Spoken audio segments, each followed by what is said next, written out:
السلام عليكم ورحمة الله وبركاته. أعوذ بالله من الشيطان الرجيم. بسم الله الرحمن الرحيم.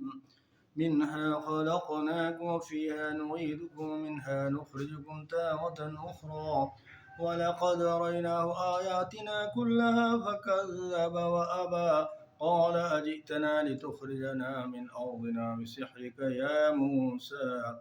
فلنأتينك بسحر مثله فاجعل بيننا وبينك موعدا لا نخلفه نحن ولا أنت مكانا سوى قال موعدكم يوم الزينة من يحشر الناس ضحى فتولى فرعون فجمع كيده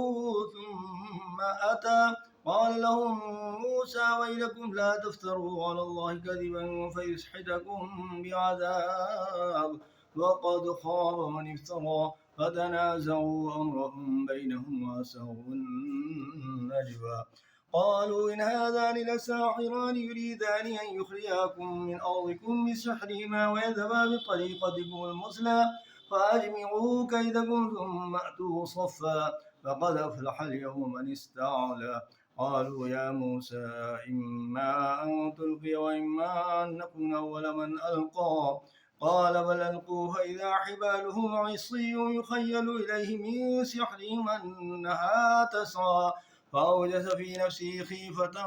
موسى قلنا لا تخف إنك أنت الأعلى وألق ما في يمينك تلقف ما صنعوا إنما صنعوا كيد ساحر ولا يفلح الساحر حيث أتى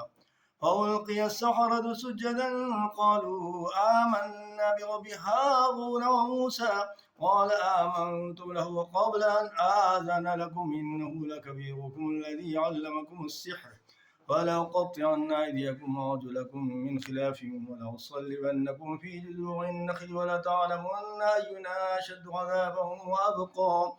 قالوا لن نؤثرك على ما جاءنا من البينات والذي فطرنا فاقض ما أنت قاض إنما تقضي هذه الحياة الدنيا إنا آمنا بربنا ليغفر لنا خطايانا وما أكرهتنا عليه من السحر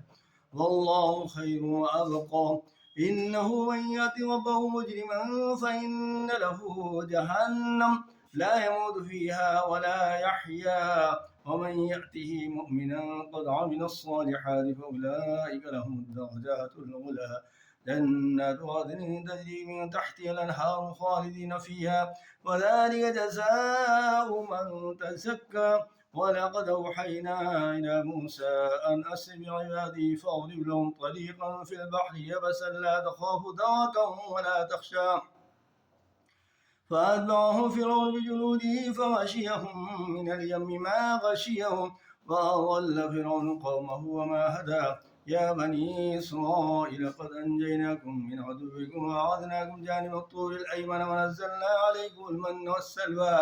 كلوا من طيبات ما رزقناكم ولا تطغوا فيه فيحل عليكم غضبي ومن يحلل عليه غضبي فقد هوى وإني لغفار لمن تاب وآمن وعمل صالحا ثم اهتدى وما أعجلك عن قومك يا موسى قال هم أولئك على أثري وعجلت إليك ربي لترضى قال فإنا قد فتنا قومك من بعدك وأضلهم السامري فرجع موسى إلى قومه غضبان آسفا قال يا قوم ألم يعدكم ربكم وعدا حسنا أفطال عليكم العهد أم أردتم أن يحل عليكم غضب من ربكم فأخلفتم موعدي قالوا ما أخلفنا موعدك بملكنا ولكننا حملنا أوزارا من زينة القوم فقذفناها فكذلك ألقى السامري فأخرج لهم عجلا جسدا له خوار فقالوا هذا إلهكم وإله موسى فنسي أفلا يرون ألا يرجو إليهم قولا ولا يملك لهم ضرا ولا نفعا صدق الله العظيم.